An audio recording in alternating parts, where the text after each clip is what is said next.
परम पूज्य भक्तिचारू स्वामी महाराज इस्कॉन के वरिष्ठ सन्यासियों में एक है। उनको इस्कॉन के the great commander in chief कहा जाता है। उनका जन्म 1945 में बंगाल में हुआ। उन्होंने अपना प्रारंभिक जीवन कोलकाता शहर में बिताया। 1970 में वह रसायन विज्ञान की पढ़ाई करने के लिए जर्मनी गए। उन्होंने वहां पर देखा वेस्टर्न कल्चर के लोग भारत और भारतीय संस्कृति की बहुत निंदा कर रहे हैं। महाराज को ये अच्छा नहीं लगा और महाराज भी काफी विरोध करते थे। उसी समय महाराज जी ने भारतीय संस्कृति और अध्यात्म के बारे में पढ़ना शुरू किया और अध्यात्म के ऊपर उनका आकर्षण बढ़ता गया। भारतीय अध्यात्म का अध्ययन करते समय महाराज जी को पता चला कि एक आध्यात्मिक गुरु की खोज करने की आवश्यकता है जो उन्हें एक आध्यात्मिक राह पर ले जा सके। भक्तिचारू स्वामी महाराज जर्मनी से दिल्ली आए। दिल्ली आने के बाद महाराज हरिद्वार होते हुए ऋषिकेश गए। वहां पर उन्होंने अलग अलग आश्रमों को भेंट दी। महाराज ने देखा लोग प्राणायाम का अध्ययन कर रहे हैं, लोग प्राणायाम कर रहे हैं परंतु यम नियम का पालन नहीं कर रहे और कुछ लोग गंगा के तट पर खाली बैठकर गांजा चरस का सेवन कर रहे हैं। उन्हें जिन सवालों का जवाब चाहिए था वो उनको वहां पे नहीं मिला।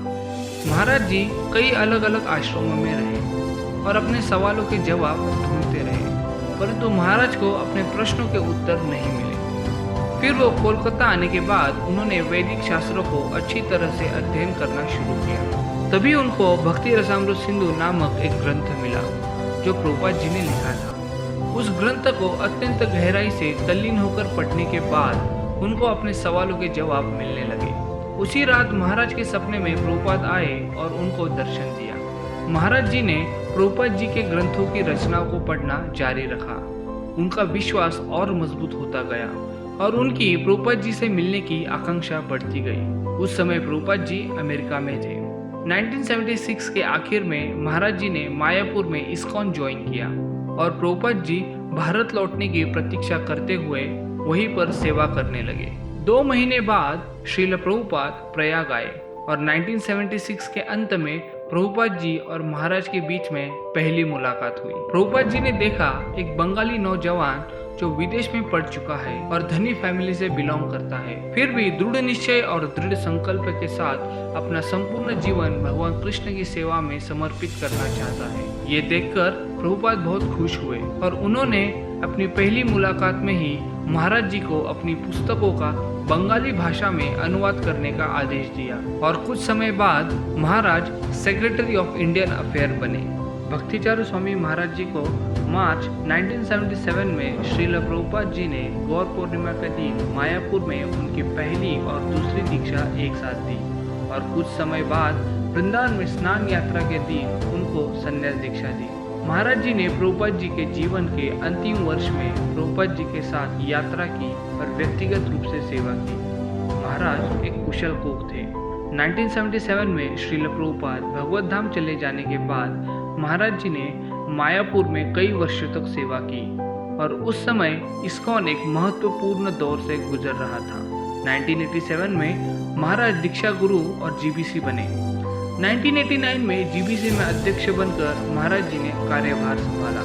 कठोर परिश्रम करने के बाद महाराज जी ने 1996 में श्रील प्रभुपाद जी के संपूर्ण ग्रंथों का बंगाली भाषा में अनुवाद पूर्ण किया। महाराज जी 9:30 बजे सोते थे और 12:30 बजे उठकर सुबह तक ग्रंथों का बंगाली भाषा में अनुवाद करते थे। बाद में पूरा दिन प्रचार और सेवा करने के बाद पुनः रात को महाराज ग्रंथ का अनुवाद करते थे।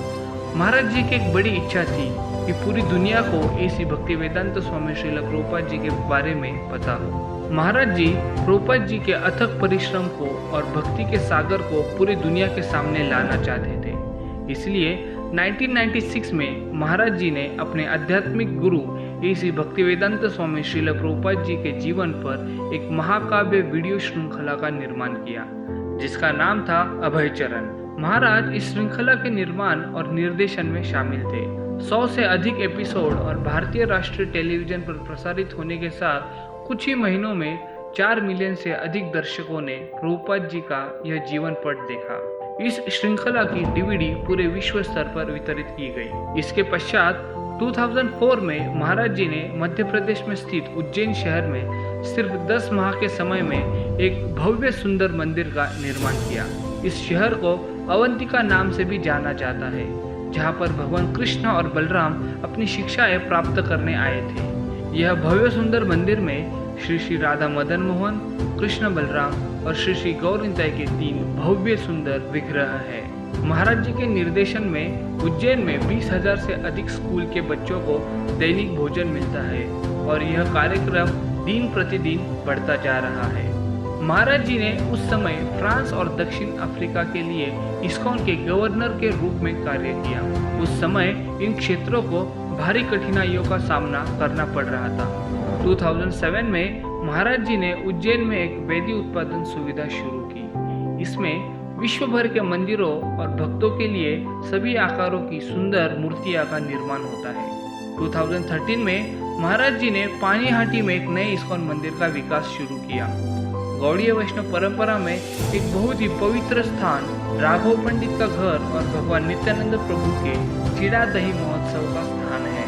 2014 में महाराज जी अर्थ फोरम में शामिल हुए और जागतिक बिजनेस लीडर्स के लिए आध्यात्मिक विषयों पर सेमिनार देने शुरू किए। महाराज जी ने उज्जैन में एक पारंपरिक आयुर्वेदिक आरोग्य क्लिनिक की स्थापना की। महाराज इस्कॉन के मध्याह्न भोजन कार्यक्रम के अध्यक्ष थे, जो पूरे भारत में 1.2 मिलियन बच्चों को रोजाना प्रसाद खिलाते हैं। महाराज मायापुर, कोलकाता, उज्जैन, भुवनेश्वर, बांग्लादेश और सिएटल में इस्कॉन के जीबीसी डोनर सेक्रेटरी थे। महाराज पूरे विश्व में भारत, अमेरिका, ब्रिटेन, दक्षिण अफ्रीका, मध्य पूर्व एशिया और ऑस्ट्रेलिया में लगातार यात्रा करते थे और आध्यात्मिक सेमिनार आयोजित करके श्रील प्रभुपाद जी के निर्देशों को पूरा किया और भगवान चैतन्य महाप्रभु की शिक्षाओं का प्रचार प्रसार किया।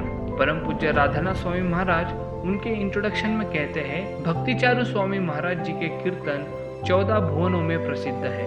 महाराज जी के अनेक शिक्षाओं में से एक शिक्षा में महाराज कहते हैं, अगर कोई कहता है मैं इस्कॉन में हूँ या मैं इस्कॉन का फॉलोअर हूँ, तो उन्होंने ये 3 चीज़ों का पालन करना चाहिए। पहला, श्रील प्रभुपाद जी के प्रति समर्पित, दूसरा जीबीसी के प्रति समर्पित और तीसरा कि मैं इस्कॉन को कभी नहीं छोड़ूंगा। महाराज अपने शास्त्र के ज्ञान, भक्ति भजनों की अपनी मधुर गायन, श्रील प्रभुपाद और इस्कॉन के प्रति अपनी अगाध भक्ति के साथ दुनिया भर के भक्तों को मार्गदर्शन और प्रेरणा देते हैं। महाराज का इस्कॉन में बहुत बड़ा योगदान है और 4 जुलाई 2020 को महाराज भगवत धाम लौट गए।